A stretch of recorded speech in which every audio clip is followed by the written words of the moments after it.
Hola, mi nombre es Matías Miroski, soy médico especialista en clínica médica y geriatría y les doy la bienvenida a este primer curso de posgrado de vacunación del adulto. Este curso está organizado por el Consejo de Vacunas de la Sociedad Argentina de Medicina y en esta oportunidad vamos a compartir dos objetivos.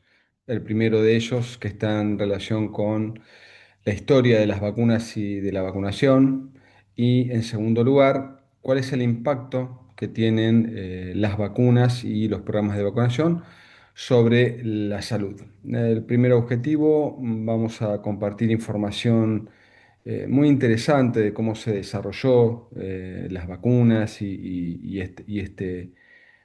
esta gran estrategia preventiva que tenemos, que es la vacunación a lo largo de los siglos. Y por último, le vamos a dedicar bastante más tiempo para reforzar conceptos que tienen que ver con el impacto positivo que tiene la vacunación sobre la salud, no solamente individual, sino colectiva. Para hablar sobre historia de la vacunación tenemos que remontarnos más o menos al siglo X, donde en China y también en India se desarrollaron los primeros conceptos en relación a vacunas. En aquella etapa de la historia de la humanidad, la viruela era una enfermedad que generaba gran impacto en la población, gran mortalidad, y aquellas personas que tenían la responsabilidad de cuidar la salud del emperador, de la familia del emperador y de los ejércitos, que eran muy importantes eh, para sus gobiernos, empezaron a implementar este tipo de estrategias que en realidad las llamaban variolización. ¿En qué consistía esto? Tomaban costras de las lesiones de aquellas personas que sobrevivían a la viruela, estas costras las dejaban al sol, esperaban que se sequen y una vez que estaban secas, en pequeños morteros pulverizaban hasta obtener un polvo muy fino. Y ese polvo era administrado de esta manera, como pueden ver en esta imagen, vía inhalatoria en las fosas nasales de aquellas personas que querían lograr la inmunización y de esta manera protegerlos de la muerte que generaba en aquella época la viruela.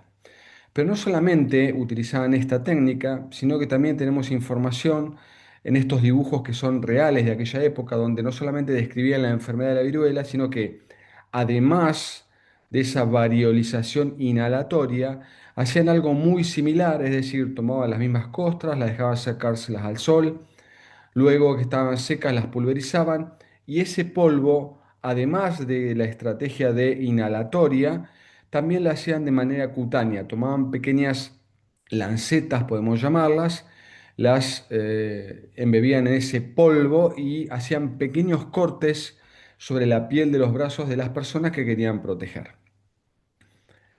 Esta estrategia no solamente se encontró descripciones en Asia, en China y en India, sino también en Palestina se encuentran descripciones similares, pero la diferencia es que tomaban estas pequeñas espigas, también pulverizaban esas costras y con estas espigas también las inoculaban en los brazos de las personas. Estas imágenes las pueden observar en el Museo de Ciencias Naturales de Londres, donde no solamente está esta descripción, sino estos elementos que eran los que se utilizaban para inducir inmunización, que era la forma que encontraban de proteger a la población en aquel entonces. Ahora, esta cronología de la variolización que va desde el siglo X hasta el siglo XVII fue conociéndose en otros lugares del mundo. Por ejemplo, en Londres, por ejemplo, en Europa, por ejemplo, en Rusia,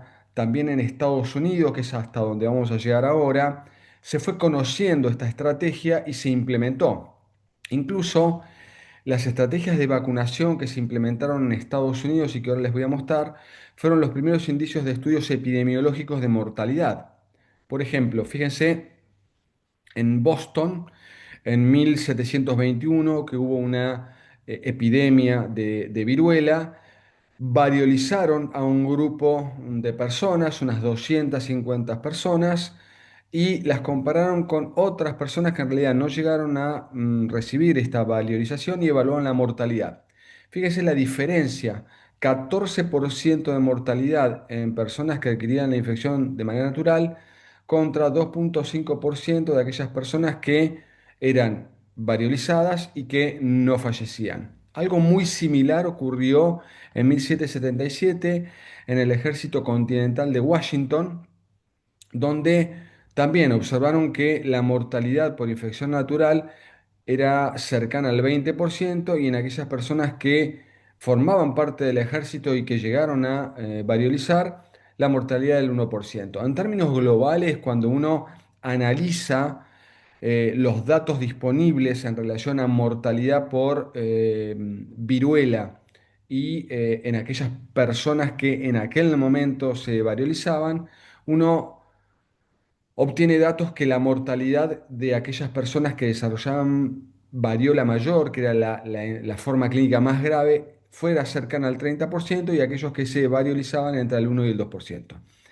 Estos datos lo que mostraron era que la vacunación, o mejor dicho, la variolización, reducía la mortalidad entre 6 a 15 veces respecto de la infección natural por viruela. Pero esto tenía un pequeño riesgo y estaba relacionado con que lo que se utilizaba para variolizar, para vacunar en esa época a las personas, era el mismo virus de la viruela humana. Cuando Jenner en 1790 empezó a observar en lo que en esa época era el Reino Unido esta enfermedad, él hizo una observación muy interesante. Vio que las mujeres que ordeñaban vacas que también tenían viruela, pero viruela de la vaca, que en aquel momento se desconocía que eran virus de la misma familia, pero a su vez diferentes, observó que no se enfermaban por viruela humana. ¿Qué fue lo que hizo entonces? Tomó material, pero de las pústulas, ¿sí? De una mujer que ordeñaba vacas que se llamaba Sara Nelmes, y ese material lo inoculó en la piel con una con pequeñas incisiones en un chico llamado James Phillips. A este chico lo dejó durante 6 semanas y posteriormente le inoculó viruela, material de viruela humana. Lo que observó es que no hubo ninguna reacción de enfermedad y lo que Jenner concluyó fue que generar inmunidad con lesiones de viruela vacuna protegía a las personas con la viruela humana. Y esto se publicó en el año 1798. Justamente acá la diferencia fundamental y con los conceptos de variolización fue que él encontró que vacunar con un virus, en este caso de un animal, generaba inmunidad en los humanos. E incluso la mortalidad asociada a la vacunación de Jenner era prácticamente nula, a diferencia de la pequeña mortalidad que generaba también la variolización. En el Museo de Ciencias Naturales de Londres hay elementos que el mismo Edward Jenner utilizó en aquella época en todo este proceso de investigación y de vacunación que él implementó y por este motivo se lo conoce como el padre de la vacunación moderna. Ahora bien, en esa época Edward Jenner tuvo que enfrentar todos los prejuicios que había con este tipo de estrategias y fíjense las caricaturas que uno puede encontrar de esa época, donde lo que se decía era que aquellas personas que iban a ser vacunadas con las estrategias que proponía Jenner, iban a desarrollar algún tipo de malformación. Fíjense en todos los personajes que ustedes pueden observar a la derecha de Edward Jenner, vestido con un saco ahí de color marrón. Todos aquellos vacunados tienen algún tipo de malformación relacionada con algún elemento relacionado a las vacas. De ahí que la historia de la vacunación, a partir de la inoculación de la viruela de la vaca, se tomó, ¿sí? Este nombre que en inglés es vaccination y en español es vacunación. Y quedó el concepto de vacunación como aquella administración de cualquier preparado biológico destinado a generar inmunidad. Por supuesto que en la historia de la vacunación hay muchos nombres importantes, Salk, Sabin, Pasteur, pero una persona no conocida, y creo que es muy importante reconocerla, es Maurice Hilleman, quien fue un microbiólogo americano que se lo conoce como el científico que más vidas salvó en el siglo XX. Sus investigaciones llegaron a la conclusión de que él salva 8 millones de vidas anuales debido a que él fue el líder y el que participó en el desarrollo de más de 40 vacunas a lo largo de la historia del siglo XX.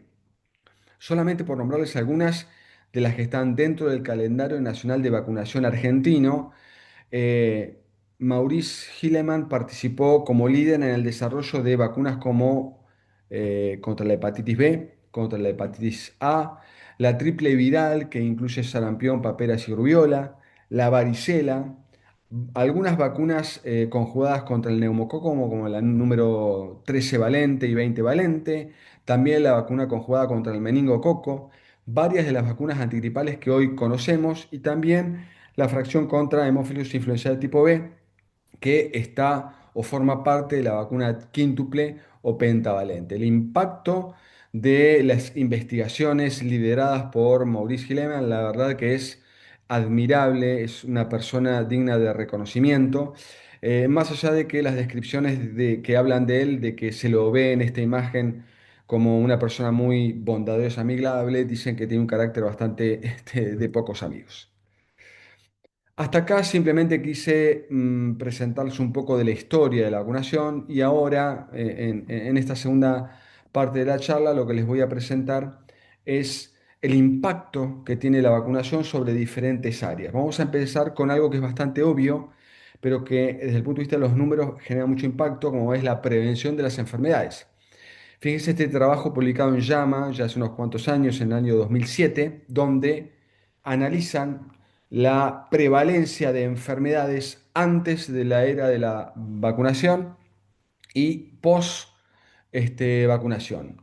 Simplemente por observar algunas, fíjense, la primera de ellas, difteria, 21.000 casos en la era pre-vacunas a 0 casos en la época post-vacuna. Fíjense, hemófilis influenza, 20.000 casos en la era pre-vacuna, 240 casos en la era post-vacuna. Esto estamos hablando anualmente, ¿no? Hepatitis A, 117.000 casos versus 11.000 casos, una disminución del 91% de los casos. Y por tomar otro dato, fíjense, hepatitis B, medio millón de casos versus 61 casos, una disminución del 83%. Fíjense otras enfermedades muy frecuentes, enfermedad neumocóxica de 100.000 casos contra 4.000 casos, 74% de disminución. Fíjense rubiola congénita, que en algunos lugares prácticamente está erradicada, de 4.000 casos a 1, 99% de reducción. Y uno más, varicela, el último de esta lista, 4 millones de casos. Y una vez que se implementó la vacuna contra la varicela, disminuyó a 448.000 casos, una disminución del 89%. Es decir, las vacunas tienen un impacto impresionante en la prevención de las enfermedades. Otra área de impacto no solamente es la prevención de enfermedades, sino el control y la erradicación. Ya sabemos que las vacunas surgieron por la viruela y la viruela es la primera enfermedad erradicada a nivel mundial. Pero fíjense esta otra enfermedad muy importante que es la poliomielitis, la secuela que generaba las epidemias a lo largo de todo el mundo. A la derecha pueden observar los chicos con las discapacidades motoras y a la izquierda pueden observar estos pulmones de hierro, como se llamaban y se fabricaron en Estados Unidos, donde la epidemia de 1950, donde los pacientes debían vivir en estos equipos para mantener la vida. Si analizamos el estado de erradicación de la poliomielitis, que es una enfermedad declarada potencialmente erradicable, al año 2025, fíjese que en verde pueden observar aquellos países donde la polio se encuentra erradicada y después pueden observar en amarillo países que están en África y uno de ellos en Asia, donde hay países en riesgo. Después observan países en color naranja, que son países que aún tienen brotes y después dos países que son Afganistán y Pakistán, donde se considera epidémica. Más allá de que existe la polio actualmente a nivel mundial, es una enfermedad potencialmente erradicable por vacunas. Algo similar, que no les voy a mostrar por cuestiones de tiempo, ocurre con el sarampión, de los cuales hemos escuchado que en los últimos años el sarampión ha vuelto a resurgir en muchos países cuando era una enfermedad también controlada por vacunas y también se la considera una enfermedad potencialmente erradicable por vacunas. Otro punto importante donde la vacunación tiene impacto es la morbilidad. Yo, a modo de ejemplo, les voy a tomar el virus inicial respiratorio, pero esto es extensible a enfermedad neumocóxica, también es extensible a enfermedad por influenza, donde nosotros tenemos personas mayores en riesgo y si a eso le sumamos que pueden tener o no enfermedad respiratoria crónica, insuficiencia cardíaca, enfermedad renal crónica, antecedentes neurológicos, diabetes, obesidad, situaciones de inmunosupresión, estos son todos factores de riesgo para desarrollar enfermedad por virus sincicial respiratoria, específicamente enfermedad respiratoria por virus sincicial respiratorio, donde la complicación temprana es justamente la exacerbación de esas enfermedades crónicas, ya sea de POC, de insuficiencia cardíaca, pueden desarrollar neumonías con fallo respiratorio y coinfectarse o bien complicarse con desarrollar manifestaciones neurológicas como delirium y la mala evolución de estos pacientes puede hacer que ingresen a terapia intensiva e incluso complicarse con eventos cardíacos isquémicos o también con arritmias cardíacas. Eso es lo que conocemos de esta enfermedad. Ahora, aquellos pacientes que se recuperan de esta enfermedad muchas veces no vuelven a su estado de autonomía e de independencia habitual, sino que quedan con complicaciones tardías. Esas complicaciones tardías muchas veces son pérdida de la función, pérdida de la independencia, deterioro de la función pulmonar, deterioro de la función cardíaca, así como coinfecciones bacterianas. Lo que queremos transmitir con este concepto es que si nosotros vacunamos a nuestros pacientes contra neumococo, gripe, virus sincicial respiratorio, no solamente vamos a evitar el desarrollo de complicaciones tempranas, el desarrollo de internación, sino también estas secuelas o complicaciones tardías que generan alto impacto fundamentalmente en las personas mayores. Algo que ya nombramos que vamos a volver a repetir y a poner énfasis es que también las vacunas generan mucho impacto en prevención de la mortalidad. En el año 1974, la Organización Mundial de la Salud, la Organización Panamericana de la Salud pusieron en marcha un plan ampliado de inmunización a nivel mundial con la intención de que todos los países del mundo tengan vacunas. En este artículo publicado en el año 2024 hicieron un análisis sobre el impacto de este programa y llegaron a la conclusión de que se salvaron 154 millones de vidas, de las cuales la mayor parte se la llevan los lactantes con 101 millones de vidas salvadas. Y dentro de las vacunas que mayor impacto tuvieron en mortalidad, justamente está la vacuna contra el sarampión, que también da la casualidad que en los últimos años hemos vuelto a tener brotes por esta enfermedad.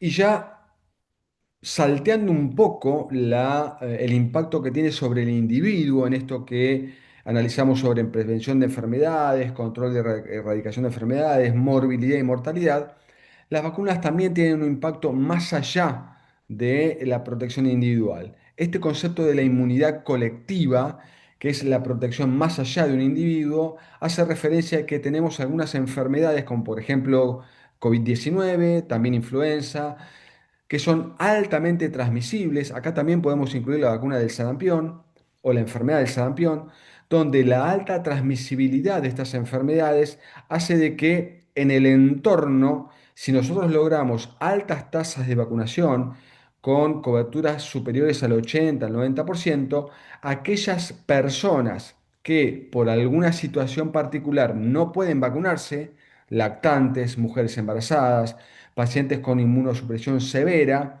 que el entorno esté vacunado genera este concepto de protección comunitaria o inmunidad colectiva, donde no solamente está protegido la persona que se vacunó, sino también esa persona que por alguna condición no logra vacunarse y está indirectamente protegida.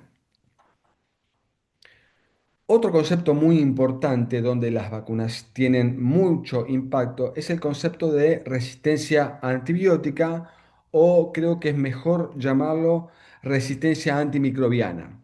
Hay muchos trabajos como este publicado en el año 2018 en el Proceedings of National Academy of Science, donde evalúa el impacto de las vacunas que ya tenemos disponibles en reducir la resistencia antibiótica de microorganismos. Y en este trabajo analizaron efectos primarios, es decir, efectos directamente relacionados con la vacuna, y efectos secundarios también relacionados con la vacuna. Por ejemplo, fíjense la vacuna contra neumococo, las vacunas conjugadas. El efecto primario directo es que hay una disminución del 67% en la resistencia a penicilina contra neumococo en estudios realizados, por ejemplo, en Sudáfrica. Hay otros estudios donde se describe la reducción del 50% de la reducción de las cepas resistentes a múltiples antibióticos en Estados Unidos, y también la eliminación de serotipos resistentes que cubren vacunas en nasofaringe de muestras tomadas en niños. ¿Cuál es el efecto secundario? El efecto secundario está en la reducción de la prescripción de antibióticos en aquellas comunidades donde hay altas tasas de cobertura vacunal. Por lo tanto, esas personas no se enferman y los profesionales de la salud le indican menos antibióticos. También, no solamente en pacientes con cobertura vacunal, sino también en adultos no vacunados. Y además, esto permite que el uso de antibióticos sea de menor espectro. Pero no solamente esto está descrito en vacunas contra bacterias, sino fíjense, en el mismo trabajo hay una descripción de estudios en vacunas contra influenza, donde por supuesto que no hay un efecto primario, ya que el concepto de resistencia antimicrobiana está muy arraigado en bacterias, sino que se describe el efecto secundario, donde hay una disminución del 64% de reducción de uso de antibióticos tanto en vacunados como en no vacunados, en estudios hechos en Canadá, pero también en la prescripción de antibióticos en cuadros, por ejemplo, de otitis media secundarias a virus influenza. Es decir, la vacuna antigripal genera impacto como efecto secundario en la disminución del uso de antibióticos. Otro trabajo muy interesante es donde se describe no solamente los efectos, sino también cuáles son las vacunas que han demostrado tener impacto en la asistencia antimicrobiana. En este trabajo se describen, como ya les mostré, la vacuna contra el neumococo conjugada y también las vacunas contra influenza, pero la vacuna contra hemófilos influenza de tipo B, la vacuna contra fiebre tifoidea conjugada y las vacunas contra el rotavirus también han mostrado efectos positivos contra la resistencia antimicrobiana. Para finalizar, las últimas dos áreas de gran impacto de la vacunación son, por un lado, un concepto que es calidad de vida y año de vida ganados, donde en ese mismo programa ampliado de vacunación que les mostré anteriormente, donde se previnieron 154 millones de muertes, también se observó que por cada muerte evitada en este cuadro que ustedes ven abajo a la izquierda, hay 58 años de vida ganados y 66 años de vida ganados en salud plena, es decir, en buena calidad de vida.